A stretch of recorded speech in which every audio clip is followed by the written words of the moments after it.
Okay, तो हम लोग आपके क्लास 12 का सबसे पहला इंग्लिश का जो चैप्टर है फ्रोज का, उसका नाम है the Indian civilisation and culture. देखो, इंडियन सिविलाइजेशन एंड कल्चर का क्या मतलब होता है? इंडिया का मतलब तो आप समझते हो भारतीय, इसका क्या मतलब हो गया? भारतीय। और सिविलाइजेशन का मतलब हो गया सभ्यता। क्या हो गया इसका मतलब? सभ्यता, सभ्यता, सभ्यता।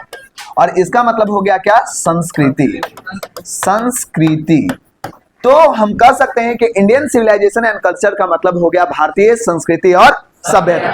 तो भारतीय संस्कृति और सभ्यता लिखा गया है किसके द्वारा? महात्मा गांधी जी के द्वारा। देखो, महात्मा गांधी जी का पूरा नाम था मोहनदास करमचंद गांधी।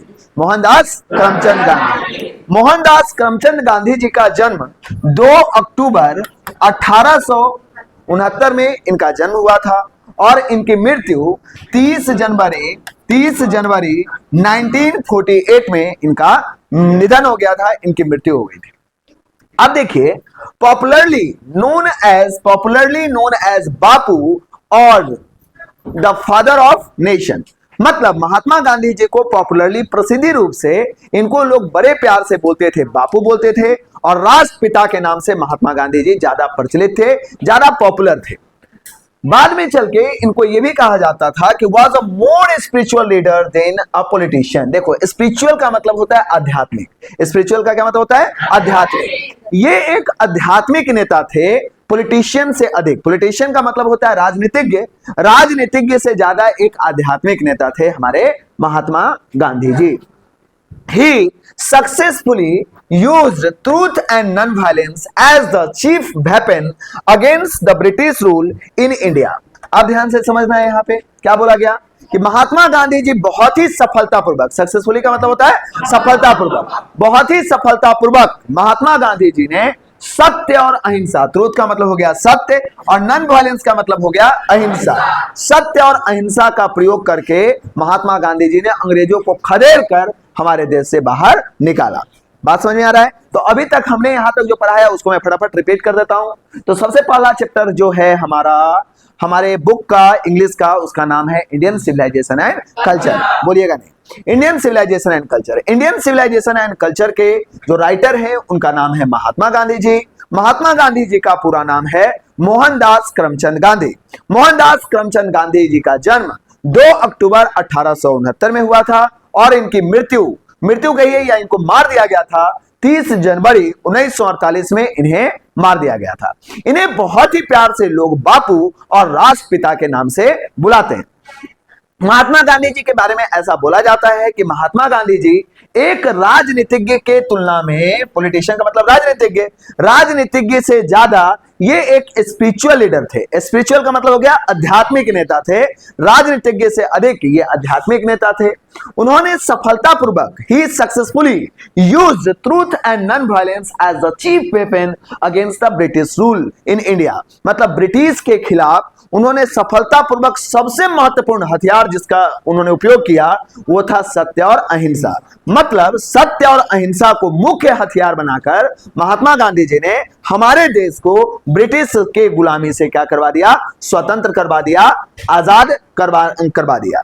उन्हें फ्रॉम 1915 टिल 1948, 1915 से लेकर 1948 तक, ध्यान से समझना है, 1915 से लेकर 1948 तक। मन में आता है सवाल कि सर 1900 इनका तो जन्म हुआ था 1869 में, तब बीच में इतना दिन कहां थे? तो मान लीजिए उतना तो समय भी बढ़ने में लगा होगा। दूसरा, इनका जितना भी पढ़ाई लिखाई हुआ था ये सारा पढ़ाई लिखाई विदेश में हुआ था।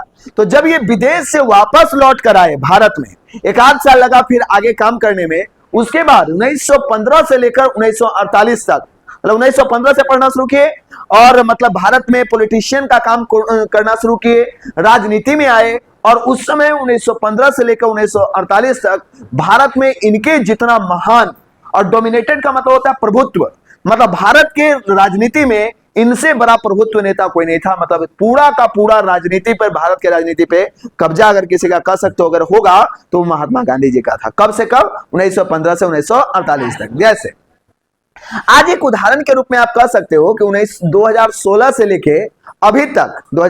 लेके अभी तक हमारे भारत में जो सबसे बड़ा नेता है वो नरेंद्र मोदी जी है।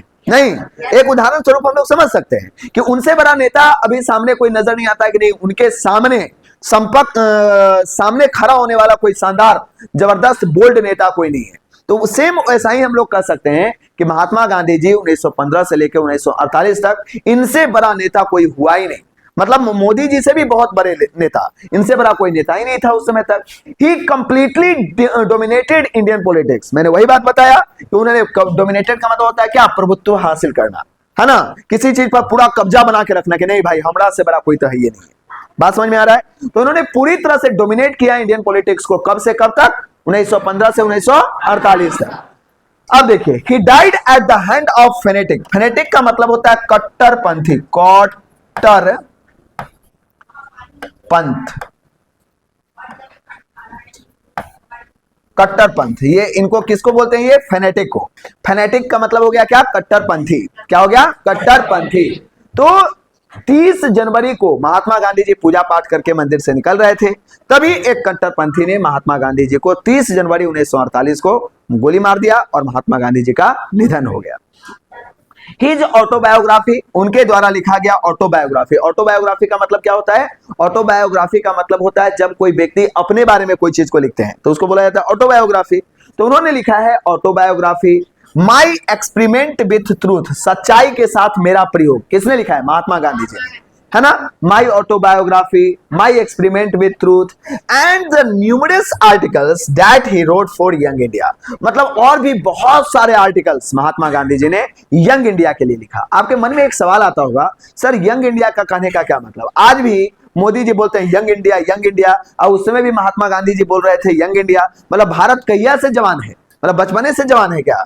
मतलब है दोनों में डिफरेंस है, थोड़ा समझना है। दोनों में डिफरेंस ये था कि उस समय जब हमारा देश आजाद हुआ तो आजाद हुआ अभी अभी बच्चा था, तो एज अ चाइल्ड वहां पे महात्मा गांधी जी ने कहा यंग इंडिया। अभी यंग इंडिया जो है अभी जन्म लिया है, बहुत छोटा है, नया नया इंडिया है, नया भारत है। उस समय की बात ये कर रहे थे। लेकिन आज का भारत का मतलब यंग इंडिया, मतलब अभी हमारा देश जो है एक तरह से 25-30 साल का युवा है ना, उसके पास पूरा एनर्जेटिक से, इंथुजिज्म से भरा हुआ भारत है अभी। तो वो भारत का यंग इंडिया अभी के बारे में बोला जाता है। मेरी बात समझ रहे हैं? ये भारत का नया इंडिया, ये यंग इंडिया का मतलब हो गया कि अभी बीच में हम पूरा एनर्जेटिक के साथ, पूरा एनर्जी के साथ हम काम कर सकते हैं। उस समय का यंग इंडिया का मतलब कि भारत अभी अभी जन्म लिया है ना। तो भारत क्योंकि अभी अभी जन्म लिया था, तो महात्मा गांधी जी ये बात जानते थे कि हमें चलने नहीं आता, हमें बोलने नहीं आता, हमें क्या कब कैसे करना है, क्योंकि हम तो गुलाम मानसिकता के थे। हमको ये पता था कि उतने 200-300 सालों से हमारे मतलब ऊपर शासन किया जा रहा था, तो हमारी मानसिकता पूरी तरह से क्या थी? गुलामी की थी। तो हमें ये नहीं समझ में आ रहा था कि अच्छा अब आजाद हो गए, आजाद हो गए, तो आजाद हो गए, तो आजाद हो गए, अब करना क्या है, कैसे करना है, कैसे हमें अपने आप को संभालना है। जैसे मान लो एक तरह से देखो, गुलामी में और आजादी में एक प्रॉब्लम क्या होता है। मान लीजिए आप किसी के गुलाम हैं, वो आपको खाना दे रहा है, नहीं दे रहा है, आप तो उस पर डिपेंडेंट हो, खाना देगा तो खाएंगे, नहीं देगा तो नहीं खाएंगे, गुलाम मानसिकता के हैं। लेकिन आप जब स्वतंत्र हो तो खाना तो कोई देगा ही नहीं, कोई थोड़ी देगा खाना, आपको आप खुद से मेहनत करके, खुद से काम करके, खुद से खाना पड़ेगा। आप किसी पे डिपेंडेंसी नहीं है, आपका मानसिकता वहां पे स्वतंत्र हो गया, आप हर काम को करने के लिए स्वतंत्र हैं। तो महात्मा गांधी जी इस बात को जानते थे कि हमारा देश अभी अभी आजाद हुआ है, गुलामी के जंजीरों से हटा है, तो निश्चित तौर पर भारत के लोगों को समस्या आएगा। इसीलिए भारत के लोगों को मोटिवेट करने के लिए उन्होंने अपना ऑटोबायोग्राफी लिखा, माय एक्सपेरिमेंट विद ट्रूथ लिखा, और बहुत सारा, न्यूमरस मतलब बहुत सारा, उन्होंने क्या लिखा? आर्टिकल्स लिखा, है ना। किसके लिए? यंग इंडिया के लिए। And the speeches that he delivered on a different occasion reveal him not only as original thinker but also as great master of chess.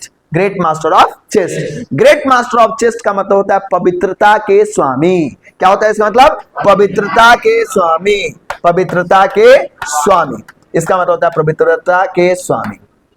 ठीक, किसका मतलब? ग्रेट मास्टर ऑफ चेस का मतलब होता है पवित्रता के स्वामी। अब क्यों ऐसा बोला गया? क्योंकि देखिए यहां पे क्या बोला, the and the speeches that he deliver on different occasion reveals him not only as an original thinker.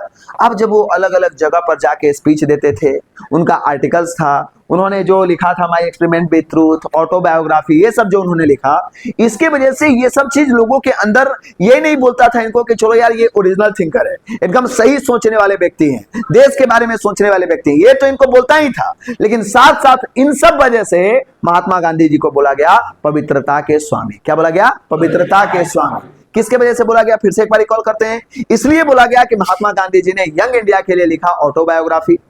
इसलिए बोला गया क्योंकि महात्मा गांधी जी ने लिखा यंग इंडिया के लिए माई एक्सपेरिमेंट विद ट्रूथ। उन्होंने महात्मा गांधी जी ने लिखा लोगों के लिए अटेंडेंस रजिस्टर नहीं आए, ऑफिस में अटेंडेंस रजिस्टर जमा करें, और जितने भी उनसे कल स्टूडेंट एब्सेंट थे मॉनिटर ऑफिस के बाहर उनको लेकर आएंगे।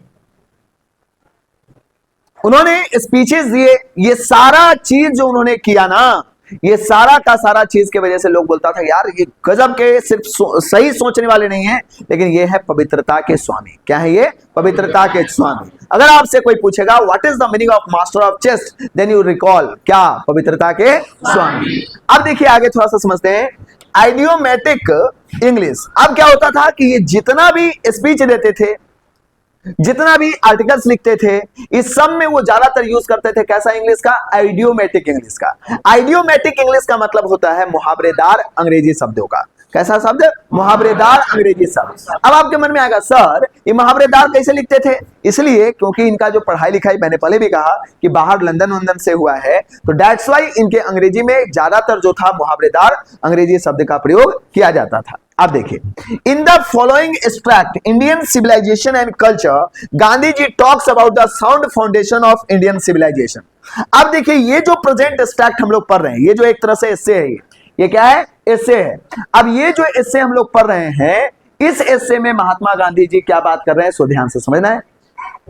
इस एस्से में महात्मा गांधी जी बात करें भारतीय सभ्यता और संस्कृति के बारे में। किसके बारे में? भारतीय सभ्यता और संस्कृति के बारे में। Gandhi ji talks about the sound foundation of Indian civilization. Mahatma Gandhi ji कहते हैं कि हमारे देश के जो सिविलाइजेशन है, हमारे देश का जो क्या है, सिविलाइजेशन का मतलब सभ्यता, हमारे देश की जो सभ्यता का नींव है वो बहुत ही शानदार और बहुत ही मजबूत डाली गई है। बहुत ही शानदार और कैसा डाला गया है? मजबूत डाला गया है। Which has successfully withstand the passage of time. इतना मजबूत है कि समय बदलता गया, लेकिन हमारी सभ्यता बिल्कुल मजबूती के साथ अपने जगह पर बिल्कुल अडिगता के साथ क्या है? खड़ी है ना। The western civilisation which has the tendency, tendency का मतलब होता है माय डियर चाइल्ड प्रवृत्ति, टेंडेंसी का मतलब प्रवृत्ति, to privilege materiality can not match the Indian civilisation that elevates, का मतलब होता है विकास, विकसित, द मोरल बीइंग्स। अब देखिए क्या कर रहा है, the western civilisation which has tendency. देखो वेस्टर्न सिविलाइजेशन का टेंडेंसी है, प्रवृत्ति है, क्या करने का ध्यान देना है। वेस्टर्न सिविलाइजेशन का प्रवृत्ति है मेटेरियलिटी,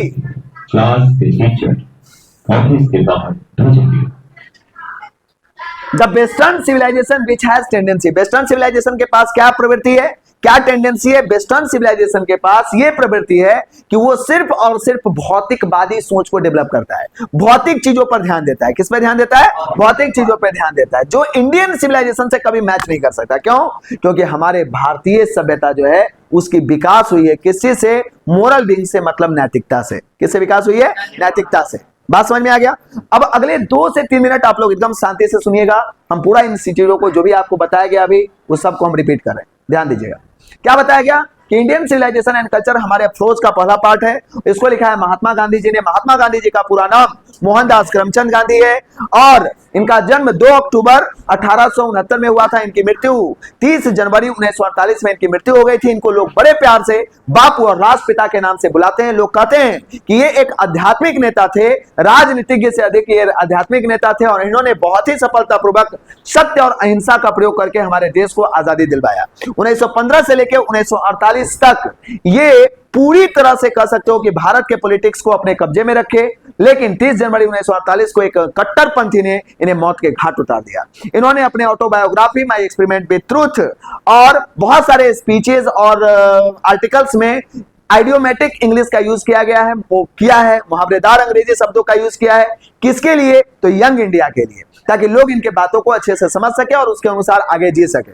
महात्मा गांधी जी इस चैप्टर में बात कर रहे हैं, इंडियन सिविलाइजेशन एंड कल्चर एक तरह का एसे है, इसमें वो बात करते हैं कि किस तरह से हमारे भारत का सभ्यता इतना, उसका जो नींव था इतना मजबूत रखा गया कि पूरे दुनिया का समय बदलते हुए समय के साथ भी ये पूरी तरह से मजबूती के साथ बिल्कुल एक जगह पर इकट्ठा है, खड़ी है, कोई चेंज नहीं है। क्यों? क्योंकि वेस्टर्न सिविलाइजेशन इस बात पे डिपेंडेंट है कि उसमें भौतिकवादी सोच को डेवलप कर रहा है, वहीं पर इंडियन सिविलाइजेशन सिर्फ एक चीज पे डिपेंडेंट है, क्योंकि इसका विकास जो है वो नैतिकता से हुआ है। किससे से हुआ है? नैतिकता से। ठीक है, तो ये था इंट्रोडक्शन ऑफ द राइटर। ठीक है ना? Thank you so much, we will meet in next class.